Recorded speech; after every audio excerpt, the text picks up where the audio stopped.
함께 하십니다. 자, 이 성부, 성자, 성령님은 같은 하나님이신데, 그런데 우리는 우리 신앙생활을 하다 보면 이 성부 하나님 그리고 성자 하나님을 좀 성령 하나님보다는 좀 더 위대하신 분으로 생각하는 경향이 있습니다. 그래서 성령 하나님을 우리가 성부 하나님과 성자 하나님과 동등되게 이렇게 위치해 두지 않고 성부 하나님, 성자 하나님을 보좌하는 듯한 어떤 역할적인 부분으로 성령 하나님을 우리가 이야기를 하죠. 그래서 우리를 도와주시는 분으로만 혹시 성령님을 생각하고 있지 않나 되돌아봐야 됩니다. 성부 하나님, 성자 하나님보다 못한 분이 아니라 똑같은 위격을 가지신 하나님이십니다. 그 성령님을 하나님으로 인정하는 사람이 진정한 신앙인이고, 그렇게 할 때에 성령님이 우리 가운데 또한 역사하십니다. 그저 예수님을 잘 믿으면 된다라는 생각은 우리가 이제 벗어버려야 되는 거예요. 예수님은 잘 믿어야 되겠죠. 그러나 그 예수님과 동일하게 성부 하나님, 성자 하나님도 온전한 믿음 안에 우리가 두어야 될 줄 믿습니다. 그래서 우리는 성령님에 대해서 우리는 정확히 알고 있어야 되고, 이 성령님이 얼마나 중요한가에 대해서 성경은 여러 부분에서 이야기를 하고 있습니다. 특별히 바울이 이제 전도 여행을 떠나는데 1차 전도 여행을 갔다 오고 나서 예루살렘 공회를 하고 2차 전도 여행을 다녀옵니다. 그리고 바로 3차 전도 여행을 가면서 자신이 전도했던 지역을 지나치면서 에베소라는 지역에 가죠. 그 에베소라는 지역에 갔더니 예수님을 믿는 그리스도인이라는 사람들이 있었어요. 그래서 바울이 뭐라고 질문하냐? 이렇게 질문합니다. 같이 한번 읽어보겠습니다. 시작. 이르되 너희가 믿을 때에 성령을 받았느냐? 이르되 아니라 우리는 성령이 계심도 듣지 못하였노라. 아멘. 자, 바울이 그들에게 묻는 것이 무엇입니까? 성령을 받았냐? 라고 물어보는 거예요. 그러니까 바울이 왜 이런 이야기를 했을까요? 왜 이 질문을 했을까요? 그리스도인이라면 성령을 받아야 했기 때문이죠. 돌려서 얘기하면 성령님이 없는 사람은 뭘까요? 그리스도인이 아닌 거죠. 그래서 여러분들 안에는 지금 누가 계시는 거예요? 성령님이 계시는 거죠. 로마서 8장 9절 말씀에 만일 너희 속에 하나님의 영이 거하시면 너희가 육신에 있지 아니하고 영에 있나니 누구든지 그리스도의 영이 없으면 그리스도의 사람이 아니다라고 얘기하고 있어요. 바로 그리스도의 영, 바로 성령님이 우리 안에 계셔야 우리가 뭐가 된다는 거죠? 그리스도인이 된다는 것입니다. 그래서 레슬리 류비긴이라는 이제 이 선교에 대한 이제 좀 위대하신 분이 계신데, 그분이 했던 말이 뭐냐면 성령을 받는 것이 그리스도인의 삶의 출발점이다라고 얘기하고 있어요. 그래서 우리가 성령을 받는 그 순간부터 그리스도인의 길을 걸어가는 거지, 성령이 내 안에 없는데 그리스도인의 길을 걸어간다? 그것은 성경적이지 못합니다. 그래서 예수 그리스도를 믿는 그 순간에 우리 안에 누가 계시는 거예요? 성령님이 계시는 거죠. 그 성령님은 우리 가운데 역사하시고 우리를 이끌어 가십니다. 그분은 우리를 온전히 인도하시고 성령으로 말미암아 하나님의 자녀가 되는 권세를 누리게 하시고 우리가 하나님의 자녀인 것을 증거하시죠. 그래서 그 성령님을 통해서 하나님은 우리와 함께 하시고, 그 성령님을 통해서 예수님은 우리와 함께 하십니다. 자, 그렇기 때문에 교회는 이 성령이 임한 사람들의 모임, 공동체, 그것이 바로 교회입니다. 그러니까 지금 우리가 교회로 모여 있는데 성령을 모시고 있는 여러분들 개개인도 교회고, 여러분들이 같이 모여 있는 이곳도 교회가 되는 것이죠. 그래서 이 교회 공동체 안에는 누가 역사하시냐? 바로 성령님이 역사하십니다. 그렇기 때문에 성령님을 성부 하나님, 성자 하나님보다 좀 못하게 도구적인 역할로 생각을 했다면 이 시간에 그것을 버리시고 성령님도 한 분 하나님으로 인정하며 나아가야 됩니다. 그러나 분명한 것은 성부 하나님, 성자 하나님, 성령 하나님의 역할들이 다 달라요. 그렇다고 해서 똑같은 분이니까, 제가 이제 어렸을 때는 주일학교 다닐 때 그 얘기를 했었어요. 어떤 전사님이 오셔가지고 삼위일체 하나님을 설명하더라고요. 그래서 이 사과를 딱 꺼내면서 한 입을 베어 물고는, 자, 이쪽 면에 봤을 때는 어때? 사과가 온전하지? 이쪽 면을 봤을 때는 사과가 조금 다르게 보이지? 또 이렇게 옆으로 하면 애플, 그렇죠, 요즘 애플 제품처럼 그렇게 보이지? 이런 이야기들을 했던 기억이 있습니다. 그러면서 똑같은 사과인데 어느 위치를 보느냐에 따라서 그게 달라진다라고 얘기하더라고요. 그런데 이런 논리가 아닙니다. 삼위일체 하나님은 각각 다른 분이세요. 다른 분인데 우리는 한 분 하나님으로 믿고 있는 것이죠. 그래서 우리는 성령님도 똑같은 하나님으로 삼위일체 한 분으로 인정하고 그분을 모셔야 되는 것입니다. 그런데 우리가 이 성령님을 모시고 역사할 때, 그 성령이 우리 안에서 역사할 때 우리는 어떤 삶을 살 수 있냐? 세상의 빛과 소금의 역할들을 감당할 수 있죠. 그런데 요즘 시대를 이 포스트 모더니즘 시대라고 합니다. 뭐 용어 자체가 어려워서 이것을 막 설명하기는 쉽지 않은데 이제 탈현대주의라고 이야기를 합니다. 그러니까 현대주의가 이제 모더니즘인데 포스트 모더니즘은 그 현대주의를 이제 탈피한 거죠. 이 시대 때의 특징들이 있어요. 그 특징들이 뭐냐면 개인주의입니다. 개인주의. 그러니까 포스트 모더니즘을 딱 한마디로 말하면 개인주의예요. 개인주의. 그런데 이 개인주의가 이 교회 안에 들어와서 또 우리 시대에 들어와서 모든 것들을 바꿔놓았습니다. 그래서 우리는 이 시대 때 우리가 생각하는 것들을 탈피해 나가야 되는데 우리가 이 포스트 모더니즘 이 시대 때 우리에게 지금 안 좋은 영향들이 많이 있는데 그 중에 두 가지를 얘기하면 아까도 얘기했지만 개인주의에 빠지는 거예요. 10년 전, 20년 전에 저 같은 경우도 어렸을 때 주일학교부터 중고등부, 뭐 청년부 이런 활동들을 해오면서 그때 당시에는 모이는 것이 즐거웠어요. 교회에 기타 한 개만 있으면 사람들이 한 20, 30명씩 모여갖고 기타 치면서 찬양하고 낄낄대고 웃었습니다. 교회에 모이는 것이 즐거웠어요. 그 안에 기쁨이 있었고 또 감격이 있었어요. 어떨 때는 기타 치다가 한 명이 기도하며 같이 통성으로 기도하고 어떤 사람이 힘들어서 눈물을 흘리며 같이 눈물을 흘리고 이런 모습들이 있었습니다. 그런데 지금에는 어떻습니까? 예배가 끝나면 바로 나가기 급급하죠.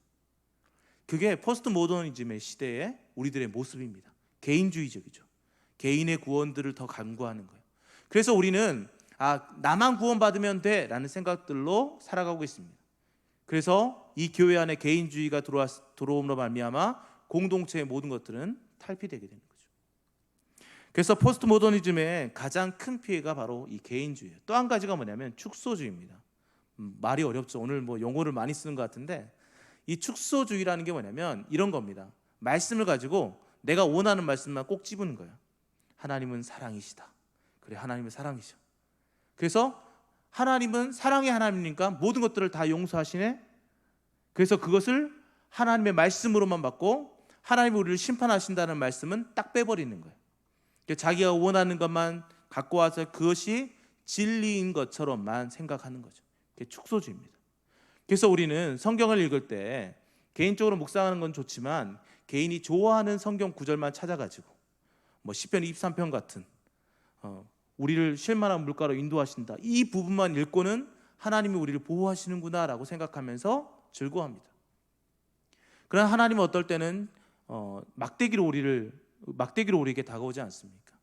우리가 이것들에 대해서 우리가 깊이 있게 생각해야 됩니다. 이 축소주의 때문에 우리는 말씀을 왜곡하기도 하고 우리의 뜻대로 해석함으로 인해서 잘못된 길로 빠지게 되는 것이죠. 이런 것들을 통해서 교회가 하나 되지 못하고 이런 것들을 통해서 교회는 기쁨이 없어지게 됐습니다. 그리고 또 한 가지가 없어진 게 있는데 그게 바로 뭐냐? 성령의 인도하심입니다. 자꾸만 자기 이성적으로 생각하려고 하고 자꾸만 자기가 느낀 대로만 가려고 합니다. 성경이 말하는 것을 따라가지 못하고 자기의 생각대로만 살아가려고 합니다.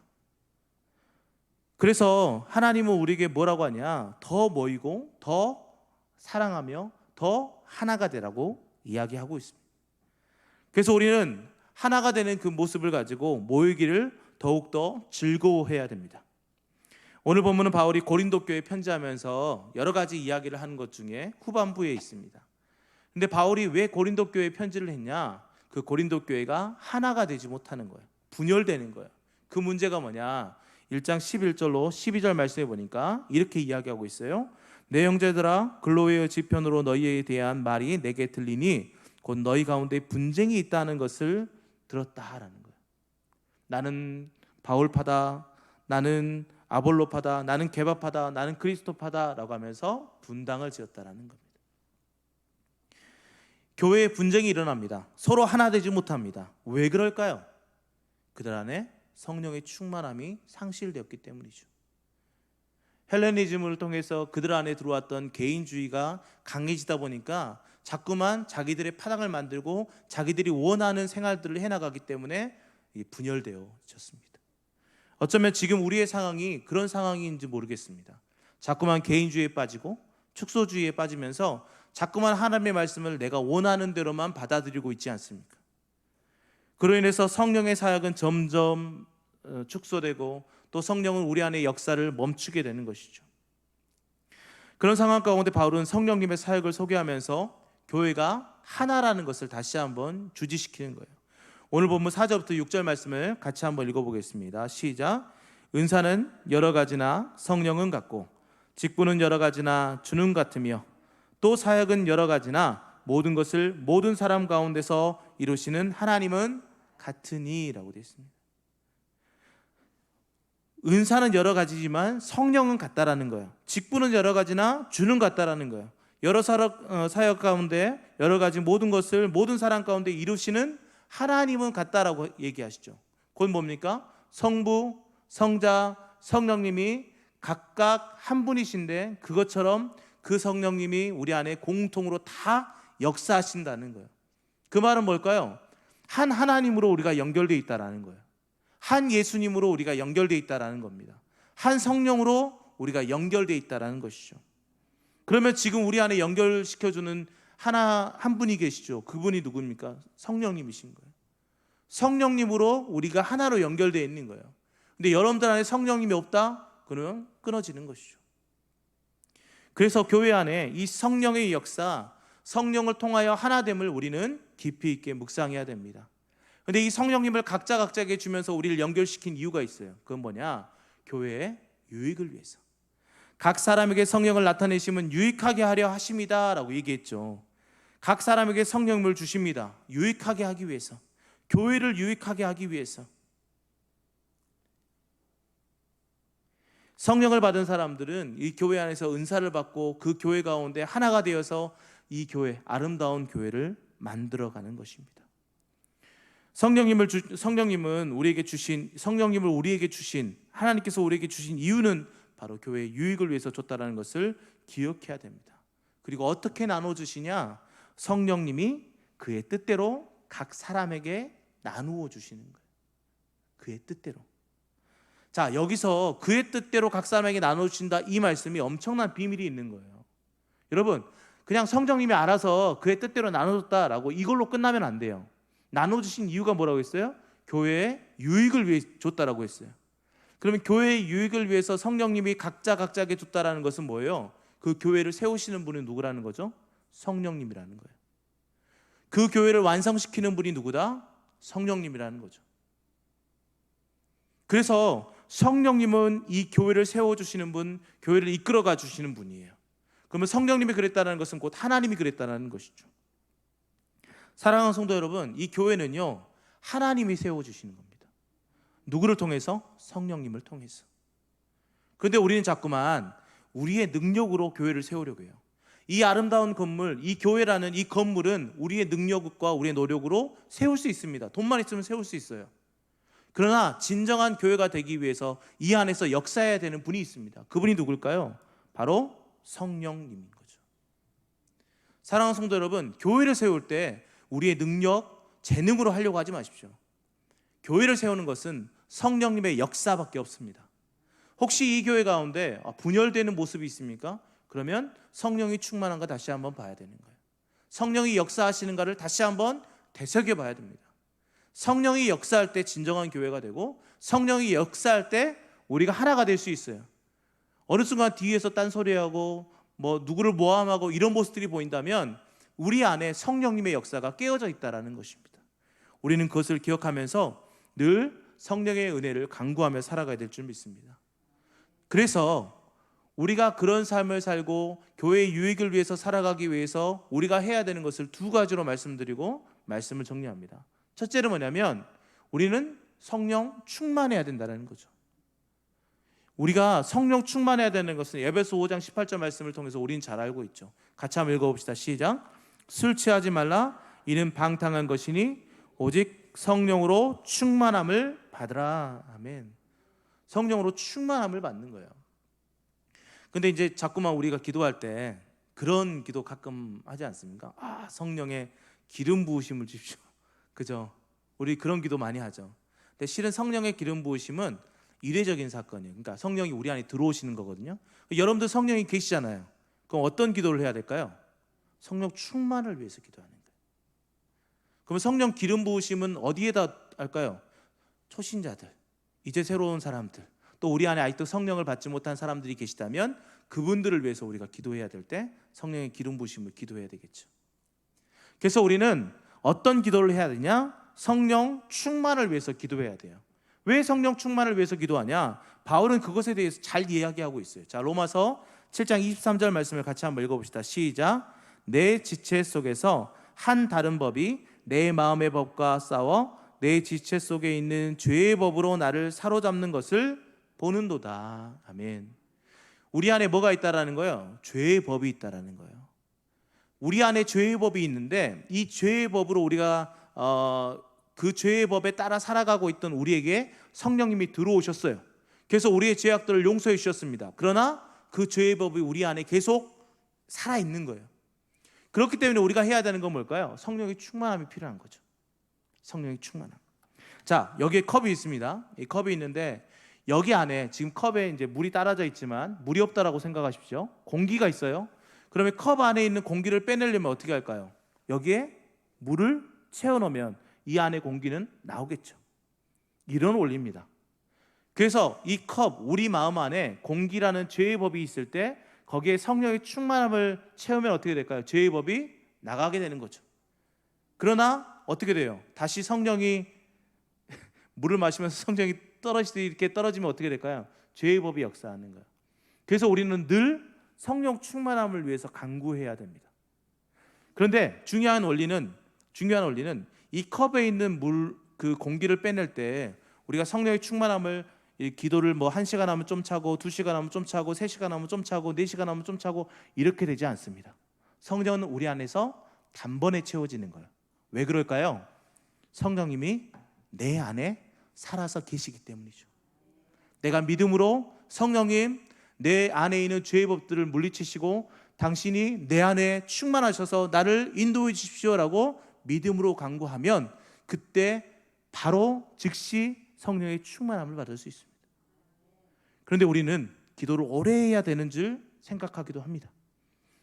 그래도 적어도 한 10분은 해야 되겠지라고 생각도 합니다. 그러나 그렇게 하는 것이 아니라 믿음으로 구할 때 성령의 충만함은 단번에 이루어지는 것입니다. 그래서 여러분들이 전도하러 갈 때 물론 기도회를 열심히 뜨겁게 하는 게 좋죠. 그런데 딱 갔어요. 그 전도할 곳에 가가지고 할 때 어떻게 합니까? 둘러앉아가지고 간단하게 리더가 기도하든지 이렇게 기도합니다. 성령님 우리를 인도해 주시고 충만함으로 또 전도할 때 그들의 마음에 이 성령이 들어갈 수 있도록 도와주세요 라고 기도하고 짧게 기도하고 가요. 그래도 역사하시는 거예요. 왜? 그 믿음으로 드리는 그 기도를 통해서 그들 안에 성령의 충만함이 임하기 때문이죠. 그래서 우리는 늘 성령의 충만함을 위해서 간구하며 살아가야 돼요. 그럴 때 성령이 내 안에서 역사하고 교회가 하나 되게 되고 교회가 교회답게 되고 그로 인해서 교회의 아름다운 모습들을 드러내게 되는 것입니다. 사랑하는 성도 여러분, 늘 성령의 충만함을 간구하십시오. 간구하지 않고 그냥 있으면 성령은 내 안에서 역사하지 않습니다. 그것을 기억했으면 좋겠습니다. 자, 두 번째, 성령이 역사하고 또 우리 가운데 우리를 하나 되게 하고 교회를 교회답게 하기 위해서 우리는 어떻게 해야 되냐? 더 큰 은사들을 사모해야 돼요. 더 큰 성령의 은사를 사모해야 돼요. 자, 고린도전서 오늘 12장 31절 말씀입니다. 같이 한번 읽어보겠습니다. 시작. 너희는 더욱 큰 은사를 사모하라. 내가 또한 가장 좋은 길을 너희에게 보이리라. 아멘. 자, 너희는 더욱 큰 은사를 사모하라고 말씀하고 있죠. 더 큰 은혜. 자, 우리 성령님은 우리 각자에게 성령님의 은사를 주십니다. 그 은사를 통해서 교회를 세워 나가시는 거죠.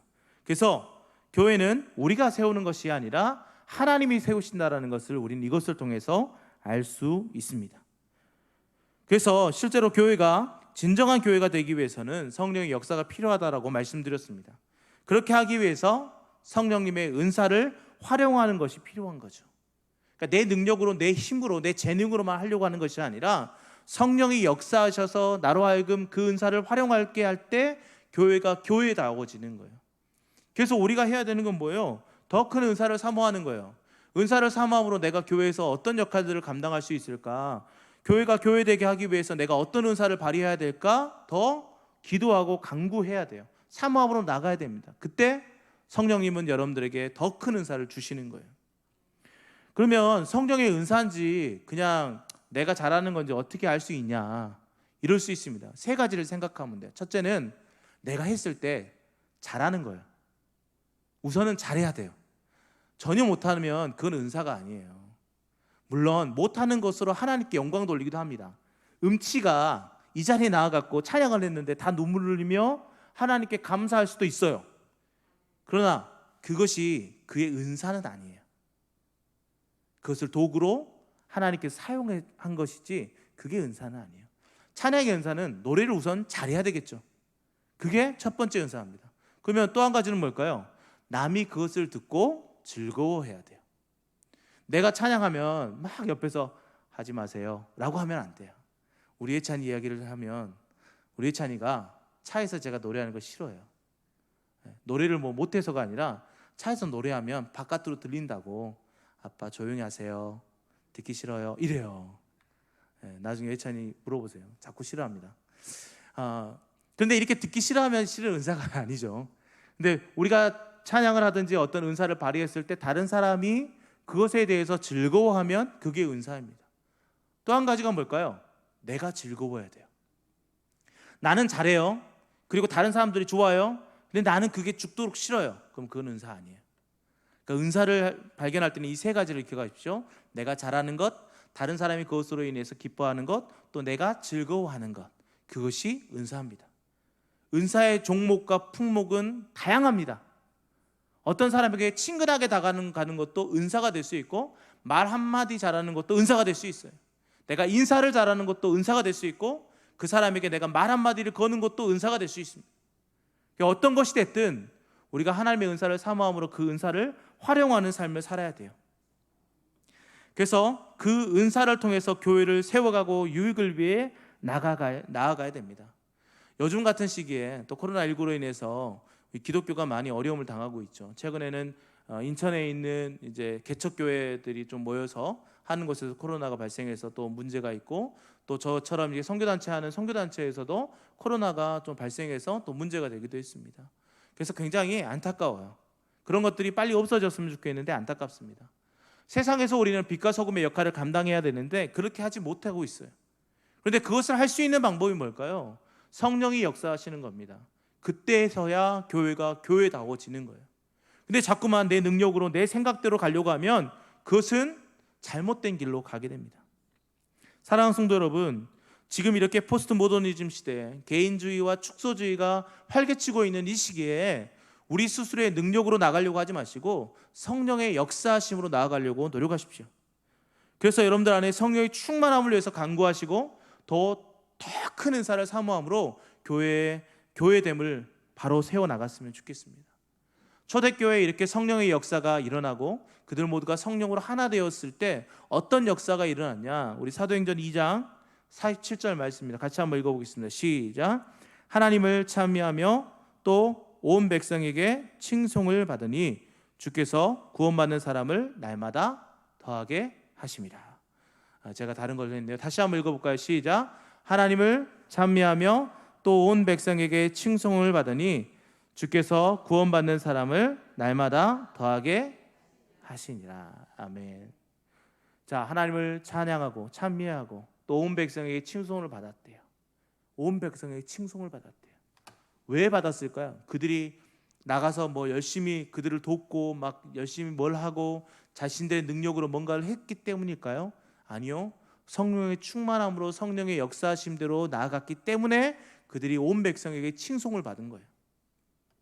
교회가 교회되고 교회가 세상 가운데 드러나고 빛과 소금의 역할을 감당하기 위해서 우리의 능력으로 나가고 우리의 프로그램에 나가는 것이 아니라 성령의 역사하심과 성령의 인도하심을 따라갔을 때 세상 사람들이 그 가운데 교회의 빛과 소금을 바라보게 된다는 거예요. 사랑하는 성도 여러분, 여러분들 안에 늘 성령 충만했으면 좋겠습니다. 그리고 더 큰 은사를 사모하십시오. 난 나이가 이제 다 차가지고 이제 무슨 은사가 필요하겠어 라고 할 수도 있습니다. 그러나 성경은 분명히 우리에게 이야기하죠. 자녀들은 예언할 것이요, 젊은이들은 꿈을 꾸고, 어른들은 그 모든 것이 비전입니다. 비전. 젊은이들 필요 없어요. 청년들 필요 없어요. 어른들 필요 없어요. 그 누구든 비전을 품고 나아가야 됩니다. 그럼 그 비전을 품으려면 어떻게 해야 될까요? 하나님의 시선으로 바라봐야 되죠. 비전이라는 것은 내가 바라보는 것 가운데 내가 할 수 있는 것이 비전이 되는 거예요. 내 나이에 상관이 없습니다. 내가 어떤 위치 상관없어요. 그 위치에서 내가 바라봤을 때 그 가운데 내가 할 수 있는 것이 비전이 되는 거예요. 그래서 어떠한 환경이고 어떠한 위치건 나는 이제 다 고정화되고 나는 이제 뭐 할 것도 없어. 아니요. 지금이 기도할 때입니다. 그래서 지금 성령의 충만함을 위해서 기도하십시오. 더 큰 은사를 사모해 보십시오. 그러면 하나님께서 여러분들 가운데 더 역사하시고 교회를 하나 되게 하실 것입니다. 마지막으로 가장 중요한 것, 우리가 지금 고린도전서 12장을 봤는데 12장을 은사장이라고 합니다. 근데 은사장이 한 군데가 더 있어요. 14장이 있어요. 12장과 14장이 은사장인데 그 가운데 13장은 무슨 장일까요? 사랑장이네요. 은사장 가운데 사랑장이 있네요. 왜 그 중간에 사랑을 이야기했을까요? 왜 그 중간에 사랑을 이야기했을까요?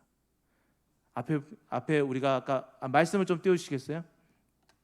아까 제가 잘못 띄웠던 고린도전서 13장 1절 말씀에 정확히 뭐라고 이야기하고 있냐면, 내가 사람의 방언과 천사의 말을 할지라도 사랑이 없으면 소리나는 구리와 울리는 꽹과리가 되고라고 되어 있죠. 아무리 은사가 있고 은사를 잘 활용할 줄 알아도 그 안에 사랑이 없으면, 그 말은 뭘까요? 그 안에 성령의 인도하심대로 살아가지 못하고 성령님이 바라보시는 그 마음을 품지 못한다면 그가 하나님께 받은 은사를 아무리 활용해도 쓸모가 없다라는 거예요. 성령의 충만함을 위해서 간구하고 더 큰 은사를 간구하며 나아가야 되는 이유가 뭐냐? 여러분들 안에 하나님의 마음, 그 사랑을 품기 위함입니다. 그래서 늘 성령 충만함으로 하나님의 뜻대로 순종하며 나가고 교회를 교회답게 또 하나됨으로 나아가는 저희 모든 성도님 되기를 예수님의 이름으로 축원드립니다. 기도하겠습니다. 하나님, 우리에게 성령의 은사를 허락하여 주셔서 감사합니다. 특별히 예수 믿는 사람들에게는 성령님이 임재하여 계시는데 그 성령님을 우리 안에서 충만케 하여 주시옵소서. 그래서 우리가 말하는 것도 하나님의 뜻대로 말하고 생각하는 것도 하나님의 뜻대로 생각하며 듣는 것도 하나님의 뜻대로 들을 수 있도록 붙잡아 주시옵소서. 또한 더 중요한 것은 교회가 교회될 수 있도록 하나님 성령의 충만한 역사가 이 교회 가운데 일어나게 하여 주시옵소서. 또한 성령으로 말미암아 우리가 연합되고 하나 되어서 세상 가운데 빛과 소금의 역할을 감당케 하시고 세상에서 칭송받는 교회가 되게 하여 주시옵소서. 간구합니다. 인도하여 주시옵소서. 예수님의 이름으로 기도하였습니다. 아멘.